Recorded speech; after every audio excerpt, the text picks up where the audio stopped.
What was the biggest mistake that this organization made, either directly or indirectly?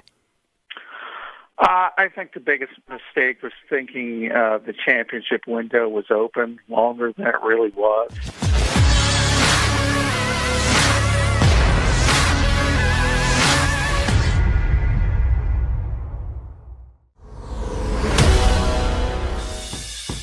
You're listening to the JAKIB Media Sports Network in partnership with AM 1490 Sports Betting Radio. Subscribe to the JAKIB Media channel on YouTube for access to all daily sports content. All right, welcome back. And you heard the man. Subscribe to our YouTube channel, JAKIB Media, JAKIB Media. All right, so it's time for, I should have got like some circus music queued up. Not for our next guest, but for the topics that we've been covering here and discussing night to night. It's hilarious. And, you know, another report that I saw last night after I got off the air here, around, 11 p.m. Eastern maybe. Breaking news. Chicago seems to be possibly the leader now to acquire Carson Wentz. I don't know. We'll see. More information tomorrow. That's basically what's coming from legitimate, credible sources in the NFL circles. So, with that being said, let's bring in our next guest, Johnny Mac. Follow John McMullen on Twitter at JFMcMullen, PhillyVoice.com, SI.com, host of Extending the Play, appears on Back Your Play, appears on The Fix, appears on The Middle. You can't get away from him even if you tried, ladies and gents. John, how we doing?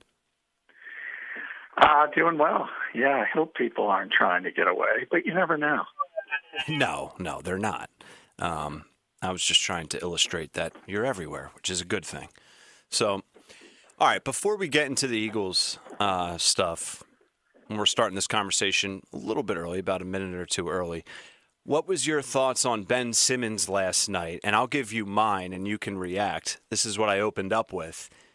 You know, Ben does that a lot, and it's always when Joel Embiid is out. And, you know, he had a career high last night, 42 points, so he certainly hasn't done that, literally, what he did last night production-wise. But it goes to my overall point that I've been making for years, John, and it's just that Ben and Joel Embiid, they can coexist, but are they the ideal fit?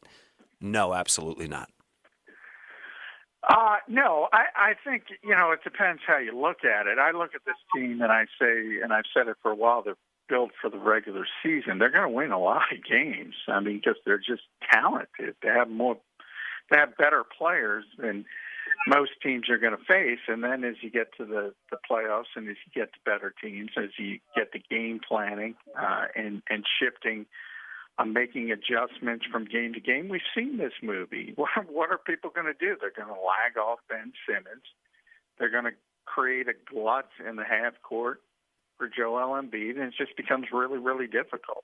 Now, hopefully, we've gotten a couple shooters, certainly better. I don't know if they're better than J.J. Redick was, but better than they were certainly after J.J. left. So you should be a little bit better, but, I mean, at times you're playing 4-on-5 offensively, and you look at the shot charts, and, you know, it's great, but, it's that old adage. I mean, the Jazz were never in doubt of winning that game, never in doubt. So it's one of those things where, okay, let's let Ben get his, and let's go win the game. I mean, I don't know how important it is. I don't know anybody who would disagree with the fact that the guy's got tremendous talent. I think, you know, the issues for the people that criticize him are you got to shoot the basketball on a consistent basis, not here, not there, consistent every night. And not just driving. You got to take the mid-range jumper, which he didn't even do. He scored 42 points without taking a jumper, which is great, but what does it mean? Exactly. It doesn't mean anything. Like, you know, and he said after the game, it was, I took offense to the fact that Rudy Gobert was guarding me. Dude, what? He's a Defensive Player of the Year award winner. You don't shoot. Like who else should be guarding you? Yeah, and the goal is even in the regular season. I mean, it is what it is at this point. I think the Sixers are good enough to where you can look past the regular season and start looking towards the playoffs. That's where, the stage where I'm at. So you would want a deep run in the playoffs. Is this team prepared to make a deep run in the playoffs? Maybe, maybe not. They're better. They have a better coach. As I mentioned, they brought in some shooters, so they're better equipped than the team that, embarrassed in the COVID-19 bubble season, and got swept. But we've seen, and this is why I argued you got to pull the trigger. And by the way, it's now pretty clear that Daryl Morey was trying to pull the trigger on James Harden because that's the type of player you need with Joel Embiid to close games. You need the pick-and-roll guy. You need the guy who can create his own shot. And that would take the Sixers to that next step. Does that mean championships? I don't know, but they'd be closer with that type of player. Easier said than done, though. Yeah, no, absolutely. Much easier said than done. John used to cover the NBA, so just reminding everyone out there, he can do it all and talk about pretty much anything in the world of sports. But all right, John, let's transition now to the real reason you're here, and that's NFL and Eagles news. What is new, if anything? The hostage situation has reached. It is. I mean, it's coming down to, I think, Chicago and Indianapolis. It's pretty clear what's going on. I mean, Chicago, and it's where we thought it was. Chicago is the team that is more desperate to have the GM and the head coach that have to win right now. So they're willing to offer more for Carson Wentz. But Carson Wentz wants to play with the Indianapolis Colts with Frank Reich and Press Taylor, people he's comfortable with. And Chris Ballard, their GM, is smart enough to know that he doesn't have to come off his sort of Walmart clearance aisle offer, which is probably the 2 second-round picks. And I would argue maybe it's a 2 and a conditional 2. Which is only, props up to that if Carson reaches certain circumstances from a playing standpoint. So the Eagles obviously would prefer to trade Carson Wentz to Chicago, but he's using what leverage he has to try to get to Indianapolis, and that's sort of your loggerheads. And I think the part that people don't understand is they say, well, why don't the Eagles just trade him to Chicago? Well, Chicago doesn't want him if he doesn't want to be there. So they want assurances that he's okay with going there. So unless Carson does that, that's the leverage he has. And right now, he's not doing that. Why doesn't he want to go to Chicago? You can only speculate. Right. My assumption is, look, Chicago is basically Philadelphia. I mean, it's a bigger media market, rabid fan base. You can go on Twitter for 5 seconds and figure out they don't want him. He knows this. So he's coming from a situation where he doesn't like that you have all this media attention, all this, passionate fan base, and I think he'd rather go to a more laid-back place like Indianapolis. And that's one part of it. And the second part of it is he really does respect Frank Reich and really likes Press Taylor, as we know. So the second one is obvious. I think that first one is playing into it as well. So how bad does Indianapolis potentially want him? And it's a speculation question too, but nonetheless.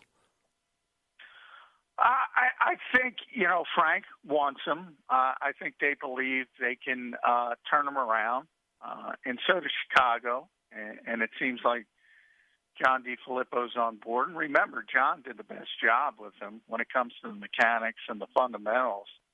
And that's been the issue with Carson Wentz. That's been the biggest issue from a playing standpoint. They've kind gone off track to a pretty serious degree, to be honest. So in a lot of ways, maybe Carson's got to realize that, okay, maybe he's not nice to me, maybe he yells at me, but maybe that's good for me. I think that's what Carson Wentz has to get to. And if he looks at it that way, maybe Chicago looks better and something can happen. But look, the guy wants to play with the Colts. He's using what leverage he has. I never hold that against the player. What organizations will do, they'll drop and cut, and, players that win. So I never blame players for using every potential avenue they have. And his avenue right now, the only avenue, is making it clear to Chicago he doesn't want to play there. And that turns a two-horse race into a one-horse race. And again, Chris Ballard is very, very shrewd, and he thinks this is a one-horse race. And ultimately, the Eagles have to give in and take what the Colts are willing to give them. That's kind of where we are. Why has really nothing else happened so far in the NFL on the quarterback carousel? What's like the domino effect here of, is it the Carson Wentz trade? Is it Deshaun Watson? Once we get one, are we going to get everything else? No, not necessarily. Remember, the league year doesn't start till March 17th. Most of these players aren't on the trade mark that we've speculated on. The Texans don't want to trade Deshaun Watson, and we'll see how far Deshaun Watson takes it, and if they're forced to put him on the market. Seattle doesn't want to trade Russell Wilson.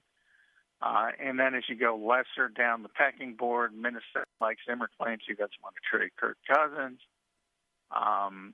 Marcus Mariota, I think it's pretty clear, is on the trade market, but that's certainly a lesser quarterback, so that's not that impactful and really wouldn't have a great effect from a salary standpoint. New England has been speculated. That would probably happen closer to the league year. So right now it's in a holding pattern because guys aren't available, and that's one of the reasons the Eagles feel comfortable waiting. If other guys actually became available and were actively being shopped, they would have a much, much greater sense of urgency because they know if that happens, what is considered, not a great return of investment would go down even further. So that would be sort of a mini disaster for the Eagles. Talking with John McMullen, our NFL Eagles insider. Follow him on Twitter at JFMcMullen. All right, so there's a lot of names being thrown out there, and I'm just going to rattle off a few of them. Stop me whenever you want. Russell Wilson, Deshaun Watson, who we've talked a lot about, Carson Wentz, obviously, Sam Darnold, Derek Carr, Tua Tagovailoa, I can never say his name right, Jimmy Garoppolo, Teddy Bridgewater, Drew Lock, Marcus Mariota, and I'll stop there. So how many of those names are potentially going to be in a new city? Well, quite a few of them, I think, and ultimately, Sam Darnold, for instance, I think it's going to go. It's just a matter of when the Jets sort of start the machinations to that point. I mean, I think they're hopeful that they can get Deshaun Watson. If not, they would turn their attention to the draft and likely draft Zach Wilson. In either case, they're going to move Sam Darnold. But again, that's going to be later in the process, and that helps the Eagles. So that's one. Watson, again, it's kind of up to him and how far he wants to push this because Houston probably doesn't want to move on, and they're going to hold out hope that he gets to learn about the new coach, David Culley, maybe, Nick Caserio. It's not necessarily the people he wanted in charge, but who knows? Maybe he meets them. Maybe they can turn around this thinking. And until that gets to that situation where he just says, I can't be in this organization, I'm willing to sit out a year. Then I think, if you're the Houston Texans, he has such tremendous value. Probably going to get 3 first-round picks, maybe a player or two on top of it. Just extraordinary value. And it's interesting because with Deshaun Watson, we've said if he is available, it's going to be the Jets or the Dolphins. And that's generally because that's kind of where he wants to go, New York or South Florida. But now Carolina's talking about offering 3 first-round picks, and on top of it, maybe Christian McCaffrey is a pretty good player coming off an injury-prone year. So that's the kind of haul you're talking about when and if Deshaun Watson actually hits the market. Now, Carolina's an interesting team because they were heavily into the Matthew Stafford trade talks as well, trying to acquire him. So it's evident that they plan on upgrading at the quarterback position, and that means Teddy Bridgewater would be on the move as well. So a lot of these guys are going to be out there. John Gruden, we talk about all the time. Marcus Mariota, could be Derek Carr, could be Post. But until these dominoes start to fall, and by dominoes I mean these teams officially saying we're open for business, the Eagles have this short window. We've talking about it for a while as this hostage situation has gone on. We said once that window closes, the Eagles could be in trouble. So it is a bit of a game of chicken because certain guys are going to be on the market. You just don't know when. And once they are, and you can say what you want about Ryan Pace, and you can call him a bad general manager. He's certainly done a bad job at the quarterback position. He's actually done a really good job with the rest of that roster. So he's not a total buffoon. He's got a backup plan. Chris Ballard's got a backup plan. So, I mean, Eagles are playing a dangerous game. Give me a bold prediction outside of the Eagles, and then I want one, as it relates to the Eagles. So, Russell Wilson gets traded to New England. Like that's just an example. Give me a bold prediction of a quarterback on the move or a team making a big trade. Just what I said, Deshaun Watson going to Carolina, which probably won't make him happy. But at some point, if you're Houston, you just say you don't care. And I don't think that would be a situation where, he's such a good player. It's not going to be about finding the right spot.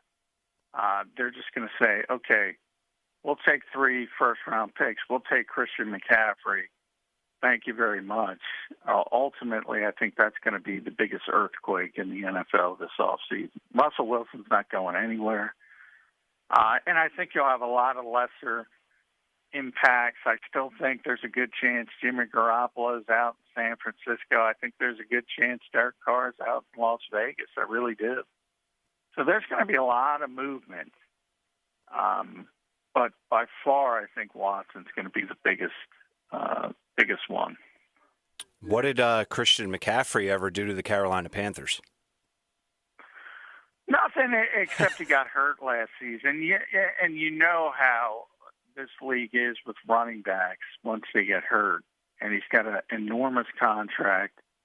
So already you're into that buyer's remorse phase where they say, should we really be paying a running back this much money? And that's where I think the Panthers are. When he's having an MVP-type season and he's the best running back in football, I think you say, yeah, he's worth it. But, he barely played last season, missed basically the entire second half of the season. So I think, there's a lot of recency bias there. I think if he got back on the field, they would fall back in love with him pretty quickly.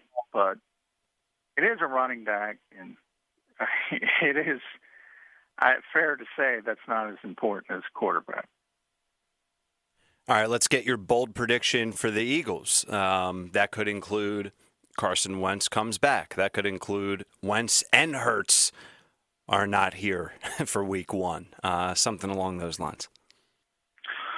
Now, my bold prediction is ultimately the Eagles trade Carson Wentz, probably to Indianapolis, probably for what they can get, and ultimately they're going to draft a quarterback in the first round of the draft, either at 6 or above, and trying to get up. And I've been on that train for a while. I've been thinking about this team and how they do business and how they value that position. And I just cannot believe Howie Roseman would say, we're good. We're good with a young quarterback who doesn't have the traits. Say what you want about Jalen Hurts. He's got a chance to be a good starting quarterback in this league. But just from a trait standpoint, he's not close to a guy like Justin Fields. So if the Eagles are up there and they have an opportunity, I don't think you can look at a swing and miss on Carson Wentz. And by the way, I don't even think it was a swing and miss. I think Carson Wentz played very well for a short period of time. The injuries took over. Lack of mechanics, lack of fundamentals, lack of attention to detail. Didn't last nearly as long as you wanted to. But I don't think you can look back at that second pick and say the Eagles made a mistake. People can use any definition they want, but things go quickly in the NFL. The Eagles are in that position again, and they have to take advantage of it. If they can get a player like Justin Fields, got to do it. I agree. And let's talk about that for a second. We've talked about it a little bit like last week.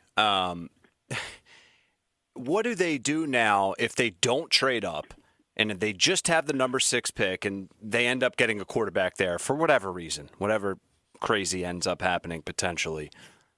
Then what? Like, how are they filling some of these needs either in the draft after they do that at number 6 or free agency or more trades? But how does this shape out here? Well, I think they're on a different trajectory now. And I always used, Jeffrey Lurie used the term transition. So I do think they've taken a step back and they realize they have to reload, so to speak, even though you don't want to use the term rebuild. So if you want to take a step back to take 2 steps forward, I think my point being you get a young quarterback to grow with a young coaching staff. We've talked about this young coaching staff a lot. Well, they're going to have growing pains. They're not going to hit the ground running. They're going to make mistakes. All these guys haven't been in this position before. So you have this entire group sort of growing together, and hopefully 2-3 years down the road, everybody is clicking, everything is working out, and maybe you have another window to make a run. I think that's the Eagles' plan. They know from the dead money they're taking from Carson Wentz, it's not going to be pretty this year. They're not going to be able to sign free agents of any renown. They're going to have to do a good job with their draft picks. I know how everybody thinks that's going to go well. That's what they have to do now. They have to rebuild the team that way. And once they take that medicine from Carson Wentz and get some salary cap relief by 2022 in this instance, then you can start taking those 2 steps forward. But I think if you have the quarterback, a young quarterback to grow with a young coaching staff, that's a good foundation if you made the right choices in both positions. You mentioned, Carson Wentz drafted number 2, and that wasn't a mistake, and I completely agree. I mean, that was a great pick, and most of us thought, okay, this is going to be our guy, starting franchise quarterback for the next, 10 years, whatever it is, and we were all okay with that, and things took a turn here over the past, year and a half to 2 years. What was the biggest mistake after they draft Carson Wentz at number 2 from his first game in 2016 to now, really? What was the biggest mistake that this organization made, either directly or indirectly? I think the biggest mistake was thinking the championship window was open longer than it really was. I think they got sucked into some late season runs against bad competition, particularly in 2019 when you had that run toward the playoffs against all the NFC East teams. And they were just terrible. So it really wasn't all that impressive. And then you get into the playoffs against Seattle, who was a good team, and you had a chance to win the game with a backup quarterback, with a 40-year-old backup quarterback with a torn hamstring. And I think the Eagles continually talked themselves into, well, Carson was healthy. If he didn't get concussed, we would have won that game. Who knows what happens the next week? We're better than we look. And I don't think that was necessarily the case. I think they made a mistake, and they kept an aging and expensive roster instead of turning it over. And that's, hey, man, that is a difficult thing to do for any organization. Everybody gets caught up in that. And how quickly do you turn it over? You have to be consistent and vigilant with bringing in young talent, even when you're good. But, man, we just talked about easier said than done with the Sixers. That is really easier said than done, to keep just regenerating talent in a league that moves so quickly. Because if you're good, you're down lower in the draft, obviously. You have to pay your veteran players a lot of money, so you get in these cap issues that the Eagles are in, which have only been magnified by the pandemic and COVID-19. It's a lot of things, but I would say the biggest part of it is that they thought that championship window was open longer than it really was. Yeah, I would absolutely agree with that for what it's worth. Not that anyone really cares. All right, a couple more here for you, John. And we're talking with John McMullen, our NFL Eagles insider, and we do this every night at 7:30 on The Fix. Is there any chance Nick Foles ends up here?